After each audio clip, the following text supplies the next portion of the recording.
রবীন্দ্রনাথ ঠাকুর রচিত মনোহারা গল্পের পার্ট 3 তোমাদের আজকে আমি শোনাবো। তো শুনতে থাকো, চলো। ফণিভূষণের জটিল এবং বহু বিস্তৃত ব্যবসায়ে হঠাৎ একটা ফাঁড়া উপস্থিত হইল। ব্যাপারটা কি তাহা আমার মতো অব্যবসায়ীর পক্ষে বোঝা এবং বোঝানো শক্ত। মোদ্দা কথা, সহসা কি কারণে বাজারে তাহার ক্রেডিট রাখিয়া কঠিন হইয়া পড়িয়াছিল। যদি কেবলমাত্র 5টা দিনের জন্য সে কোথাও হইতে লাখ দেড়েক টাকা বাহির করিতে পারে, বাজারে একবার বিদ্যুতের মতো দেখিয়া ছুটিতে কাজ হইয়া যায়। ফণিভূষণ একবার স্ত্রীর কাছে গেল। নিজের স্ত্রীর কাছে স্বামী যেমন সহজভাবে যাইতে পারে, ফণিভূষণের তেমন করিয়া যাইবার ক্ষমতা ছিল না। সে দুর্ভাগ্যক্রমে নিজের স্ত্রীকে ভালোবাসিত, যেমন ভালোবাসা কাব্যের নায়ক কাব্যের নায়িকাকে বাসে। যে ভালোবাসায় সন্তর্পণে পদক্ষেপ করিতে হয় এবং সকল কথা মুখে ফুটিয়া বাহির করিতে হয়, কথাটা বলিল অথচ অত্যন্ত দুর্বলভাবে বলিল। মণিমালিকা যখন কঠিন মুখ করিয়া হ্যাঁ না কিছুই উত্তর করিল না, তখন সে একটা অত্যন্ত নিষ্ঠুর আঘাত পাইল, কিন্তু আঘাত করিল না, কারণ পুরুষোচিত বর্বরতার লেশ মাত্র তাহার ছিল না।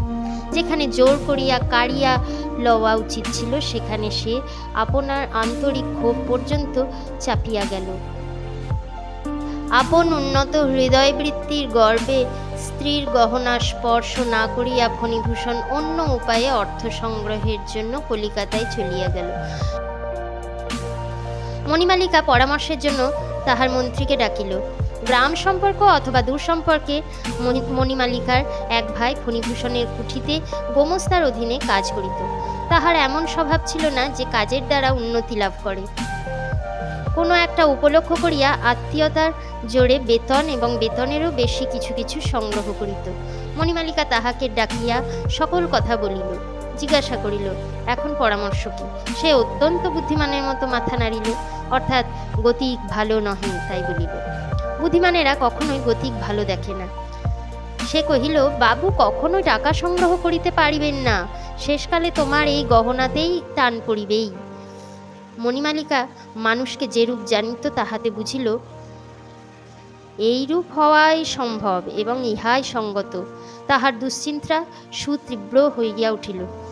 সংসারে তাহার সন্তান নাই, স্বামী আছে বটে, কিন্তু স্বামীর অস্তিত্ব সে অন্তরের মধ্যে অনুভব করে না।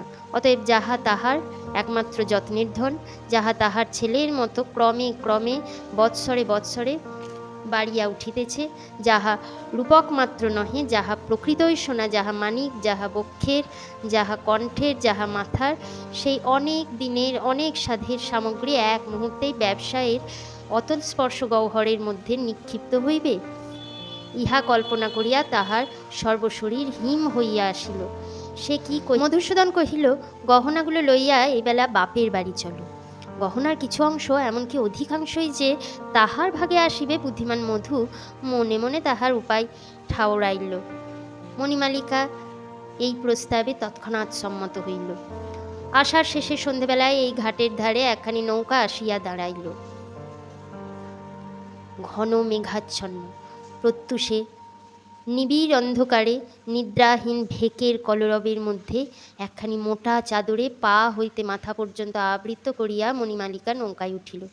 মধুসূদন নৌকার মধ্যে হইতে জাগিয়া উঠিয়া কহিল, গহনার বাক্সটা আমার কাছে দাও। মণি কহিল, সে পরে হইবে, এখন নৌকা খুলিয়া দাও। নৌকা খুলিয়া দিল। খরস্রোতে হু হু করিয়া ভাসিয়া গেল। মণিমালিকা সমস্ত রাত ধরিয়া একটি করিয়া তাহার গহনা সর্বাঙ্গ ভরিয়া পড়িয়াছে। মাথা হইতে পা পর্যন্ত আর স্থান ছিল না। বাক্সে করিয়া গহনা লইলে সে বাক্স হাতছাড়া হইতে পারে, এই আশঙ্কা তার ছিল। মণিমালিকা ফণিভূষণকে বুঝিত না বটে, কিন্তু মধুসূদনকে চিনিতে তাহার বাকি ছিল না। মধুসূদন গোমস্তার কাছে একখানা চিঠি রাখিয়া গেল যে সে কর্ত্রীকে পিত্রালয়ে পৌঁছাইয়া দিতে রওনা হইল। গোমস্তা ফণিভূষণের বাপের আমলের। পরবর্তী অংশ পরের পার্টে, অর্থাৎ পার্ট 4-এ। তো সাবস্ক্রাইব করে দেবেন, না দেখতে থাকুন।